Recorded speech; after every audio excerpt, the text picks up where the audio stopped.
Centuries तक colony के fate के लिए जॉन व्हाइट के अकाउंट्स और एनिग्मेटिक कार्विंग ही क्लूज थे। हालांकि मॉडर्न साइंस ने इन्वेस्टिगेशन के नए एवेन्यूज खोल दिए हैं, जिससे यह कोल्ड केस आंसर्स की एक एक्टिव सर्च बन गया है। आर्कियोलॉजिस्ट्स ने रोनोक और हैटर्स आइलैंड्स पर साइट्स को मेटिकुलसली एक्सकेवेट किया है ताकि उन्हें कॉलोनिस्ट्स का कोई भी ट्रेस मिल सके। ओरिजिनल फोर्ट साइट पर उन्हें 16th सेंचुरी के इंग्लिश आर्टिफैक्ट्स मिले हैं, लेकिन ऐसा कुछ भी नहीं मिला जो डिसअपीयरेंस को डेफिनेटिवली एक्सप्लेन कर सके। सर्च को हैटर्स आइलैंड तक एक्सपेंड किया गया है। यह वही जगह है जिसका नाम कार्विंग में था, जहां क्रॉयटन आर्कियोलॉजिकल सोसाइटी के आर्कियोलॉजिस्ट्स को इंग्लिश ट्रेड गुड्स मिले हैं जो नेटिव अमेरिकन आर्टिफैक्ट्स के साथ मिक्स्ड थे, जिससे इंटरेक्शन और कोहैबिटेशन के कुछ लेवल का पता चलता है। जॉन व्हाइट के एरिया के मैप, जिसे वर्जीनिया पार्स मैप के नाम से जाना जाता है, कि री एग्जामिनेशन के साथ एक सिग्निफिकेंट डेवलपमेंट हुआ। एडवांस्ड इमेजिंग टेक्निक्स का यूज करके रिसर्चर्स ने मैप पर 2 पैचेस डिस्कवर किए। एक के नीचे उन्हें लगभग 50 माइल्स इनलैंड एक फोर्ट का सिंबल मिला जो रोनोक और चौवन रिवर्स के कॉन्फ्लुएंस पर था। इस लोकेशन को, जिसे अब साइट एक्स कहा जाता है, उस थ्योरी से कॉरेस्पॉन्ड करता है कि कुछ कॉलोनिस्ट्स इनलैंड चले गए होंगे।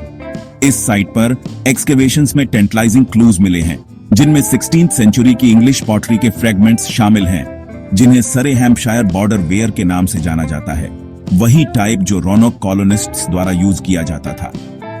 इससे कोस्ट से दूर एक इंग्लिश प्रेजेंस का पता चलता है।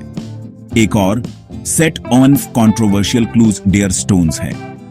1930s में नॉर्थ कैरोलिना और जॉर्जिया में स्टोन की एक सीरीज मिली थी, जिन पर कथित तौर पर एलेनोर डेयर और अन्य कॉलोनिस्ट्स द्वारा इंस्क्राइब किया गया था। चौवन रिवर के पास मिला पहला स्टोन बीमारी और मौत की एक ग्रिम स्टोरी बताता है और कहता है कि आधे कॉलोनिस्ट्स एक अटैक में मारे गए थे।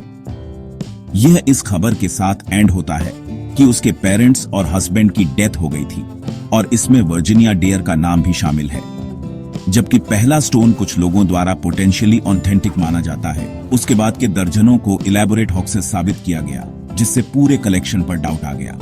वे पजल का एक फैसिनेटिंग लेकिन अनरिलायबल पीस बने हुए हैं। सबसे कटिंग एज रिसर्च में डीएनए की पावर शामिल है। The lost colony of Roanoke DNA project का एम कॉलोनिस्ट्स के जेनेटिक लीनेज को ट्रेस करना है।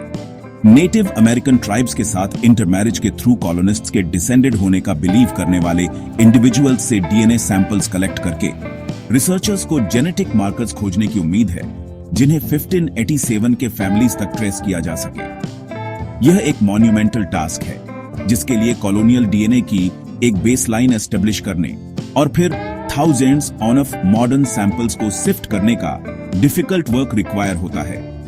जबकि एक डेफिनेटिव डीएनए लिंक अभी तक नहीं मिला है, यह एक पावरफुल टूल रिप्रेजेंट करता है जो एक दिन इस हिस्टोरिकल क्वेश्चन का बायोलॉजिकल आंसर प्रोवाइड कर सकता है।